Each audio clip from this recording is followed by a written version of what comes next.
अभूतपूर्व असे निकाल मला वाटतं बिहारच्या इतिहासामध्ये अशा पद्धतीचे निकाल कधी लागले नसतील असे निकाल आज या ठिकाणी लागलेले आहेत। लोकांनी भारतीय जनता पक्षावर मित्रपक्षांवर हा विश्वास या ठिकाणी दाखवलेला आहे आणि रेकॉर्ड तुटतील अशा पद्धतीचे निकाल आज या ठिकाणी लागलेले आहे। सबका साथ, सबका विकास, सबका विश्वास या विचारांवर विश्वास ठेवून या ठिकाणी मोदींच्या नेतृत्वावर शिक्कामोर्तब झालेला आहे आणि म्हणून आज एवढ्या मोठ्या प्रमाणामध्ये मला वाटतं असे निकाल कुठे लागले असतील, महाराष्ट्रामध्ये लागले होते आणि त्यानंतर आता बिहारमध्ये मला वाटतं महाराष्ट्राचे रेकॉर्ड तुटलं असेल। मला माहीत नाही, अजून मी ते आकडेवारी घेतली नाही, कॅल्क्युलेशन केलं नाही, पण महाराष्ट्राचे रेकॉर्ड तुटेल असं रेकॉर्ड बिहारने यावेळी तोडलेलं आहे आणि म्हणून जनतेने आता दाखवून दिलेलं आहे। ते सगळे बोल घेवडे आहेत, वारंवार त्या ठिकाणी कुठे मतपेट्या बदलवल्या, कुठे त्या मतपेट्यांमध्ये फॉल्ट आहे,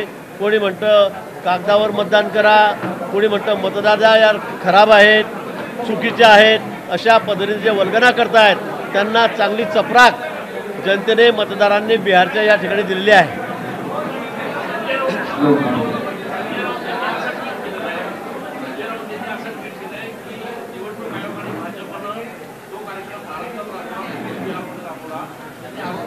मला वाटतं निर्लज्जपणाला की लाज असते, माणसाने किती निर्लज्जपणे बोलावं, किती खोटं बोलावं याला की लिमिट पाहिजे मला असं वाटतं। जनता आमच्या पाठीशी आहे।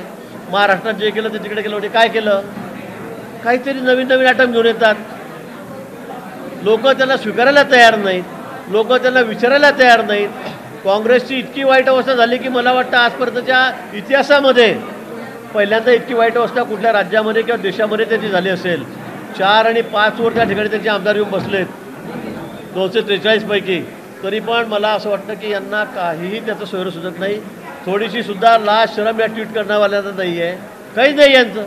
पण आता आपण बघा, आता महापालिकेच्या निवडणुका आहेत, जिल्हा परिषद पंचायत समित्या आहेत आणि नगरपालिका आहे। आता यामध्ये सुद्धा ते हारणार आहेत आणि पुन्हा ते तेच सांगतील मशीन खराब होते, बॅलेट पेपरवर घ्या, मतदार फॉल्टी होत्या। मला वाटतं आता रडल्याशिवाय यांच्या पुढे काही गत्यंतर नाही। लोकांनी त्यांना त्याची जागा आता बिहारमध्ये दाखवलेली आहे, महाराष्ट्राच्या विधानसभेत सुद्धा दाखवलेली आहे आणि येणाऱ्या सगळ्या निवडणुकांमध्ये या महिनाभरामध्ये त्यांना पुन्हा त्याची जागा दिसेल आणि म्हणून मग रडायला काहीतरी वाव पाहिजे आणि म्हणून तर मतदार याद्याच खराब, सगळे बोगस आणले का बाहेरून आम्ही लोक? कुठे स्पेलिंग मिस्टेक झालं असेल, कुठे वय कमी जास्त लिहिलं गेलं असेल, एखाद्या वेळेला 2 ठिकाणी एखाद्या माणसाचं नावाला असेल, तर सगळ्यांचंच आहे का फक्त भाजपच्या मतदारांचंच आहे का? आणि म्हणून मला असं वाटतं की आता त्यांची परिस्थिती खराब होणार आहे याची त्यांना कल्पना आहे आणि म्हणून ते फक्त पळवाट काढतायत। बघा बिहारमध्ये मी सांगितलं कसं झालं, आता ते महापालिकेत झालं, यांना कुठली महापालिका मिळणार नाही, यांना जिल्हा परिषदसुद्धा कुठली मिळणार नाही। तुम्ही मी काय म्हणतो अंडरलाईन करा, त्यांचा सुपडा साफ महाराष्ट्रात होणार आहे, राज्यात होणार आहे आणि म्हणून आता पुन्हा रडायला सुरुवात त्यांनी केलेली आहे।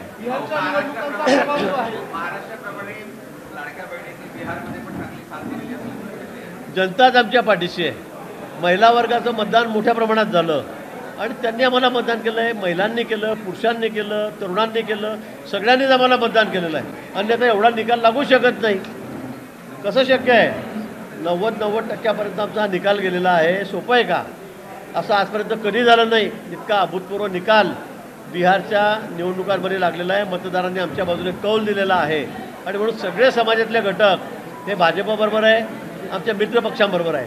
बिहारच्या निवडणुकीचा जो प्रभाव आहे तो येणाऱ्या स्थानिक स्वराज्य संस्थांच्या निवडणुकांमध्ये महाराष्ट्रात होईल असं आपल्याला वाटतं? निश्चित होणार आहे, निश्चित होणार आहे, कारण लोकांना माहिती आहे की आता भाजपशिवाय पर्याय नाही, आमच्या महायुतीशिवाय पर्याय या देशामध्ये राज्यामध्ये या ठिकाणी नाहीच आहे।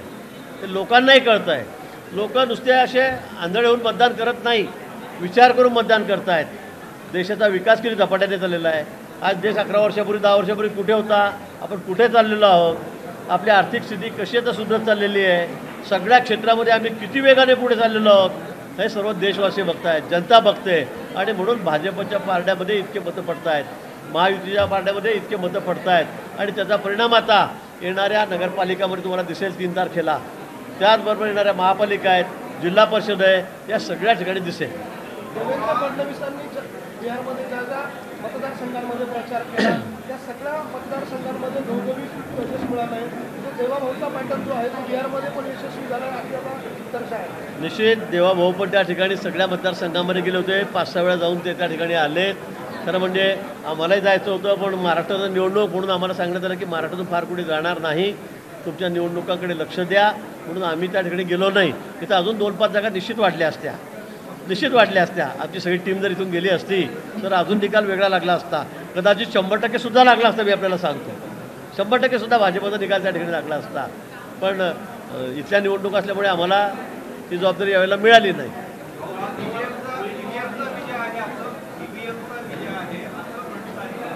कोण म्हटलं आता? पण कोण म्हणलं? मी तर काय ऐकलं नाही. रोहित पवारांनी असं म्हटलं हा ईव्हीएमचा विषय आहे. सुप्रिया सुळे तेच म्हणत आहे. चांगलं आहे, त्यांना शुभेच्छा आहेत माझ्या खरं म्हणजे. त्याच्याबद्दल काय बोलावं आपण? तर पवार कुटुंबीयच असं बोलायला लागले तर आता त्याच्याबद्दल आपण काय बोलावं? म्हणजे इतकं रडणारे माणसं मी कधीच बघितले नाही आयुष्यात. आपल्या स्वतःमध्ये कर्तृत्व नाही आहे, जनता आपल्या पाठीशी उभी नाही आहे, मतदाराचा तुमच्यावर विश्वास नाही आहे, आणि म्हणून मग मशीन खराब झालं, ते त्यांनी खराब केलं. बॅलेट पेपर घेतलं पाहिजे, मतदारांमध्ये बोगस नावं आले. मला आता फक्त रडण्याशिवाय पुढे त्याच्या आयुष्यामध्ये काही राहिलेलं नाही. त्यांना आता चिरंतर रडतच राहावं लागेल. त्यांच्या अंगावर आता गुलाल घ्यायची वेळ कधी येणार नाही मला असं वाटतं भविष्यामध्ये. अशी परिस्थिती त्यांची आहे, आणि त्यांचे सगळे हे स्टेटमेंट ऐकून त्यांच्या बुद्धीची क्यू करावीशी वाटते मला आता. मुस्लिम मतदार जो आहे, बिहारमधला मुस्लिम मतदार आहे, तो देखील या निवडणुकीमध्ये भाजप आणि मित्र पक्षांच्या बाजूने त्याचा कल पाहायला मिळाला. नेमकं काय समीकरण जुळवणार? एवढ्या मोठ्या प्रमाणामध्ये निकाल आपण बघतोय 90%पर्यंत, 85%पर्यंत. याचा अर्थ असा की सगळ्या समाजातल्या सगळ्या घटकांनी आम्हाला मतदान केलेलं आहे. हिंदू असतील, मुस्लिम असतील, बौद्ध असतील, आदिवासी असतील, सगळ्यांनी मोदीजींच्या नेतृत्वावर शिक्कामोर्तब त्या ठिकाणी केलेला आहे. कारण मोदीजींच्या ज्या योजना आहेत अगदी शेवटच्या माणसापर्यंतच्या, शेवटच्या घटकात त्याचा लाभ सगळ्यांना होतो आहे. त्याच्या कुठेही जातीपातीचा भेदभाव नाही, समाजाचा भेदभाव नाही, धर्माचाही भेदभाव नाही. त्यामुळे निश्चित आता या गोष्टीत शिक्कामोर्तब झालेलं आहे की देशामध्ये फक्त एकच नाव मोदीजी, एकच पक्ष भाजप, हे आता जनतेने सिद्ध केलेलं आहे.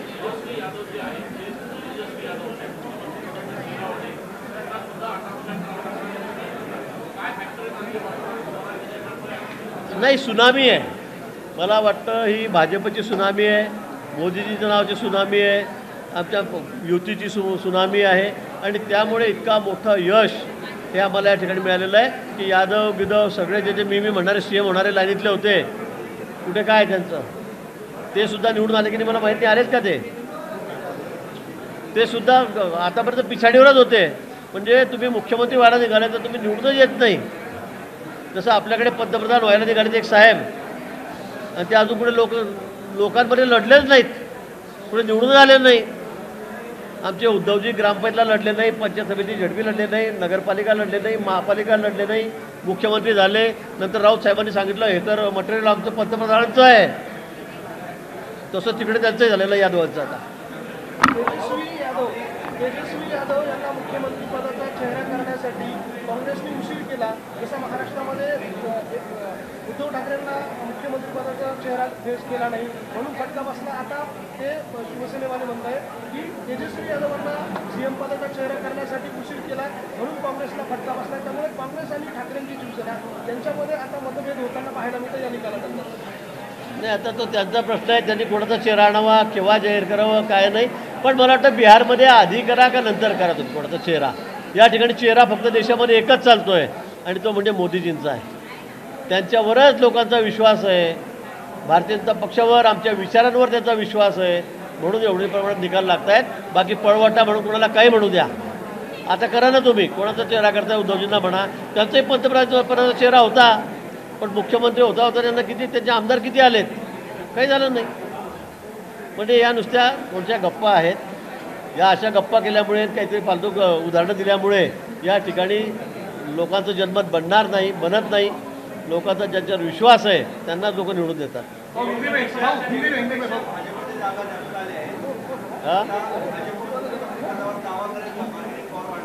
नाही, तो माझा विषय नाही आहे. कोण मुख्यमंत्री होईल बिहारमध्ये, कोण नाही, तिथे आधी कमिटमेंट काय झालेली आहे, काय बोलणं झालेलं आहे, ते जे बोलणं झालेलं आहे त्याप्रमाणेच त्या ठिकाणी होईल. महाराष्ट्राप्रमाणे होणार नाही. 50 जागा उद्धवजींच्या आल्या, 105 जागा आमच्या आल्या, उद्धवजी पळून तिकडे चालले गेले, CM झाले, असं त्या ठिकाणी होणार नाही. पाठीत खंजीर खुपसायचं काम भारतीय जनता पक्ष करत नाही. जे शिवसेनेने केलं उद्धव ठाकरे गटाने ते आम्ही कधी करणार नाही आणि करत नाही.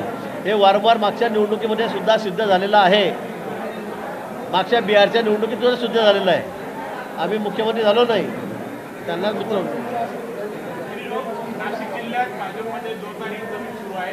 सर्व नेता पक्षांना आपण ताब्यात घेणार आहे, परिस्थिती बघायला मिळते. आमचा प्रयत्न तोच आहे, पण त्यापेक्षा मतदारांना ठरवलेलं आहे की यावेळेला भाजपला मित्रपक्षाला त्या ठिकाणी निवडून द्यावं. आणि म्हणून मोठा इन्कमिंग आमच्याकडे सुरू आहे. अतिशय ताकदीने मेहनतीने आम्ही निवडणूक लढतो आहे.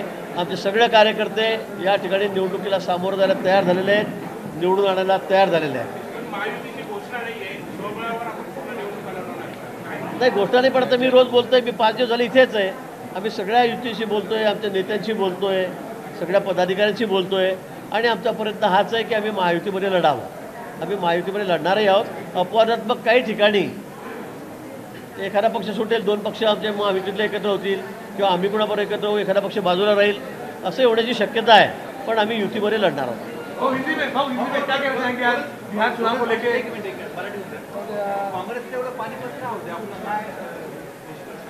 काँग्रेस म्हणजे भरकटलेलं जहाज आहे. कुठेही आयडियॉलॉजी नाही, कुठेही विचार नाही, लोकांना पटेल अशी कुठली आयडियॉलॉजी त्यांच्याकडे नाही आहे, विचारधाराच त्यांची नाही आहे. आणि राहुल गांधीसारखं नेतृत्व म्हटल्यावर अजून या पक्षाचं काय होणार आहे? या पक्षाला कुठे अध्यक्ष भेटत नाही, गांधी परिवाराच्या बाहेर हा पक्ष पडतच नाही. आणि त्यामुळे एकेकाळी देशामध्ये सगळ्यात मोठा 50 वर्ष ज्यांनी या ठिकाणी सत्ता भोगली. लोक नुसते चिन्ह बघून मतदान करायचे काँग्रेसचं, पण घराणेशाहीमध्ये हा पक्ष असा गुरफटला आहे की आता त्याचा म्हणजे सत्यानाशच झालेला आहे. सत्यानाश हा शब्द योग्य आहे.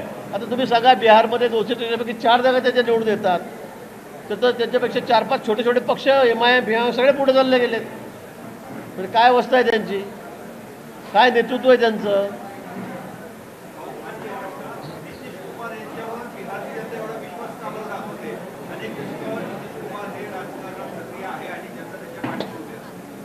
आता याला मी कसं सांगणार होतं? लोकांचा विश्वास आहे तर आहे. असं आपल्या आता मोदीजींना 11 वर्ष झाले, आता 15 वर्ष म्हणजे ते 15 होतील, आहे की नाही? तर लोकांचा विश्वास त्याच्यावर आहे, त्यांच्या कामावर असेल, त्यांच्या वागण्यावर असेल, बोलण्यावर असेल, त्यांचा विश्वास त्यांच्यावर असेल, म्हणून लोक त्यांनाही मतदान करतायत. आणि म्हणून ते आणि आम्ही सोबत आहोत गेल्या 15 वर्षापासून, आणि आम्ही दिलेला शब्द त्या ठिकाणी पाळतो आहे. आणि म्हणून त्यांचाही विश्वास आमच्यावर आहे आणि लोकांचा विश्वास आमच्यावर आहे. क्या कहना चाहेंगे आज बिहार चुनाव को लेकर 200 के पार आए, क्या कहेंगे इसके बारे में? आज बिहार में ऐतिहासिक जीत भाजपा की और मित्र पक्ष की हुई है. आपने देखा होगा कि आज तक इतिहास में इतने बड़ी संख्या में किसी पार्टी के लोग इकट्ठा इतने चुन के नहीं आए, उतने आज यहाँ पर है. भाजपा ने तो 101 में से आज 90 का, मतलब मुझे अभी पता नहीं लेटेस्ट, लेकिन 90 का फिगर भी उन्होंने क्रॉस कर दिया है. लोगों का विश्वास माननीय मोदी जी के ऊपर है, भाजपा के ऊपर है, मित्र पक्षों के ऊपर है, और इसी का नतीजा आज अपने सामने आया है. मुझे लगता है एक अभूतपूर्व निर्णय, एक अभूतपूर्व कौल जनता ने, मतदाताओं ने भाजपा को दिया है. संजय राउत ने ट्वीट किया हुआ है, उन्होंने कहा हुआ है कि चुनाव आयोग और बीजेपी मिलकर जो नतीजे आए हैं तो चौंकने वाले की बात नहीं. अभी मैं क्या बोलूँ उनके बारे में? इतने राजनीति में इतने निर्लज्ज लोग भी हो सकते हैं, इसका ही मुझे दुख है. इनको कोई लाज शर्म भी नहीं है. इतना कौल लोगों ने दिया है, मतदाताओं ने हमें दिया है, उसके बावजूद बस ये रोते रहते हैं. बैलेट पे लेते थे, पेपर पे लेते थे तो अलग नतीजा लगता था. वो जो बॉक्स है वो उन्होंने ख़राब करके रखा है. कोई बोलते हैं चुनाव सूची जो है इसमें खराबी है. सब बोगस नाम, क्या हमने बाहर से लोग लाके आए वोटिंग के लिए? थोड़े बहुत नाम डबल हो सकते हैं, मैं मानता हूँ. कोई एज में फ़र्क डिफरेंस हो सकता है, एड्रेस में डिफरेंस हो सकता है. इसका मतलब क्या पूरी जनता, करोड़ों लोग सब बोगस है? मुझे ऐसे लगता है उनकी हार उन्हें सामने नजर आ रही है, और आगे इससे भी खराब हालत इनकी होने वाली है. उबाठा तो आगे आने वाले हमारे महाराष्ट्र के चुनाव में कहीं दिखेगा नहीं. ऐसी हालत उनकी यहाँ पर है, इसलिए वो ऐसी गलत स्टेटमेंट करते रहते हैं. Thank you.